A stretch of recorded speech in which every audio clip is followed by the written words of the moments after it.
This is Hormanda Sensor Suji reporting with a heavy heart. I will provide an update on the situation and developments in the Middle East war. There are concerns that Iran may be preparing to resume the war. The Kuwaiti government said that on May 10th, 6 Iranian Revolutionary Guard officers tried to infiltrate Bubiyan Island, but their exact purpose remains unclear. Kuwaiti state media report that these Revolutionary Guard officers used a chartered fishing boat to infiltrate Bubiyan Island and were allegedly attempting unspecified hostile acts against Kuwait. It was also reported that the Iranian Revolutionary Guard officers engaged in a firefight with Kuwaiti forces on Bubiyan Island. During this incident, the Kuwaiti military captured 2 Revolutionary Guard Navy colonels, 1 Navy captain, and 1 Revolutionary Guard Army lieutenant. Meanwhile, 2 Revolutionary Guard Navy captains reportedly escaped. Kuwaiti state media said 1 Kuwaiti soldier was injured in the firefight. With the ceasefire's future uncertain, the Revolutionary Guard's infiltration of Bubiyan Island with officers and warships suggests Iran is preparing to possibly resume the war. This is because, from the perspective of the Revolutionary Guard, Bubiyan Island is a strategic location where they can establish an operational base, gather intelligence, and carry out various activities such as sabotage of nearby facilities. The Iranian regime sees preparing for possible conflict with the US and Israel as closely linked to maintaining domestic stability and controlling unrest, treating both as the same issue. The Tehran Province Revolutionary Guard's Ahmad Rasulullah unit held military exercises near Tehran on May 12. Brigadier General Hassan Hassanzadeh said the exercise aimed to boost combat readiness against hostile actions by the United States and Israel. Iran is also actively seeking international recognition of its sovereignty over the Strait of Hormuz. Senior Iranian officials, including those close to Iran's supreme leader Mustafa Khamenei, have repeatedly indicated that they have no intention of relinquishing their rights over the Strait of Hormuz. Iran is gradually normalizing and institutionalizing its control over the Strait of Hormuz through statements and actions. On May 12, Brigadier General Mohammad Akbarzadeh, the deputy commander for political affairs of the Iranian Revolutionary Guard Navy, claimed that the operational area of the Strait of Hormuz had expanded from the previous narrow route of 20 to 30 miles around Hormuz Island and Hengam Island to a crescent-shaped sea area stretching 200 to 300 miles from Jask and Sirik to beyond Keshem Island and Deytunbu Island. However, it's unclear what Brigadier General Akbarzadeh meant by operational area here. However, the fact that the territorial waters and maritime territories of other countries around the area are effectively excluded from his statement can be interpreted as Iran's intention to define most of the area as being under its own control. Mohammad Mokhber of the Supreme Leader's Office said on May 8 that the Strait of Hormuz is as strategically important as nuclear weapons. He claimed Iran could affect the world economy with one decision and would always control the area.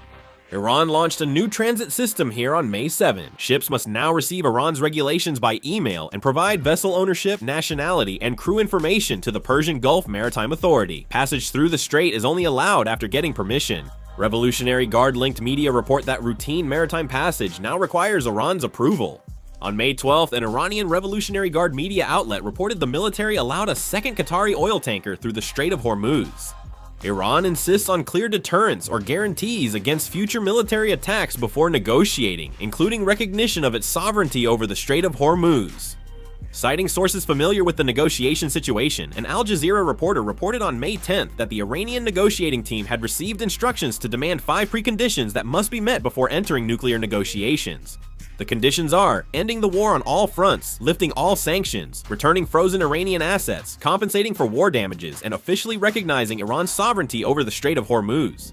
Saudi Aramco's top executives also warned on May 10th that if the current trade and shipping restrictions continue for more than a few weeks, supply chain disruptions could last for years and the market may not return to normal until 2027. If Iran's control over the Strait of Hormuz is officially recognized, Iran will be able to impose similar levels of economic costs and pressure on Gulf countries at any time and for any reason. Iran is likely to justify its actions by claiming international recognition of its control. The United States is increasing economic pressure on Iran with maritime blockades and sanctions. On May 10, the commander of U.S. Central Command said the Navy redirected 65 Iranian commercial vessels and neutralized 4 more ships. Donald Trump, President of the United States, said in a May 12 CNN interview that despite stalled negotiations, he is confident the U.S. will eventually secure Iran's highly enriched uranium. He added that the United States shouldn't rush, as the Trump administration believes the current maritime blockade keeps pressuring Iran. On May 11, the U.S. Treasury Department imposed additional sanctions on 3 Iranian individuals involved in the illegal sale of crude oil to China. The sanctions target Ahmad Mohammadi-Zadeh, head of the Shahid Pourjafari Oil headquarters of the Revolutionary Guard, Kamad Fathi Salami, deputy director, and Mohammad Reza Ashrafi Gega, commercial director. Some European countries are willing to join the US-led operation to protect commercial shipping in the Strait of Hormuz. However, the UK and Lithuania are taking a cautious stance, with the UK saying it will participate only if circumstances allow, and Lithuania stating it will join if the US clarifies its requirements.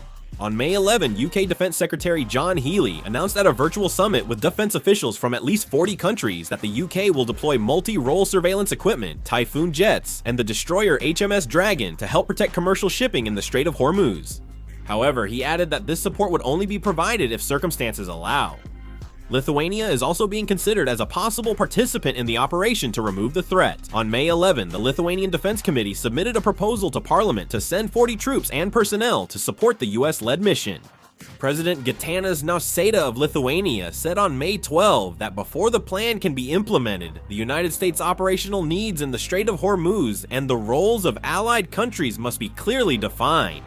On May 6, France sent the aircraft carrier Charles de Gaulle and its fleet to the Red Sea to support upcoming operations. For the first time during its Lebanon operation, the Israeli military has crossed the Litani River and begun securing control over the area south of the Yellow Line in southern Lebanon. The Israeli military said the 1st Golani Infantry Brigade Reconnaissance Unit under the 36th Division crossed the Litani River, conducted clearing operations last week, and secured Zadr al-Sharqiya. The Israeli military said they destroyed all military infrastructure, including Hezbollah tunnels and mortar sites. Zadr al-Sharqiya is located in the Nabatea region of Lebanon, about 10 kilometers from the Israel-Lebanon border. This area is on the Yellow Line boundary set by the Israeli military on the right bank of the Litani River. An Israeli military journalist reported on May 12 that the 1st Infantry Brigade did not move north past the Yellow Line. The 1st Infantry Brigade reported killing dozens of Hezbollah fighters in small arms battles during this week's operation. This is interpreted as evidence that some Hezbollah forces are still stationed at fixed positions inside the buffer zone established by Israel. The buffer zone was created to prevent Hezbollah from attacking northern Israel from within the range of their anti-tank missiles. Since the temporary ceasefire began on April 16, Hezbollah has generally avoided direct clashes with Israeli ground forces. Instead, they have chosen to carry out disruptive attacks using small units dispersed throughout Lebanon. However, Hezbollah did engage in actual combat on May 4, targeting troops from the 1st Infantry Brigade advancing north from Deir Sarian in the Marjayoun area.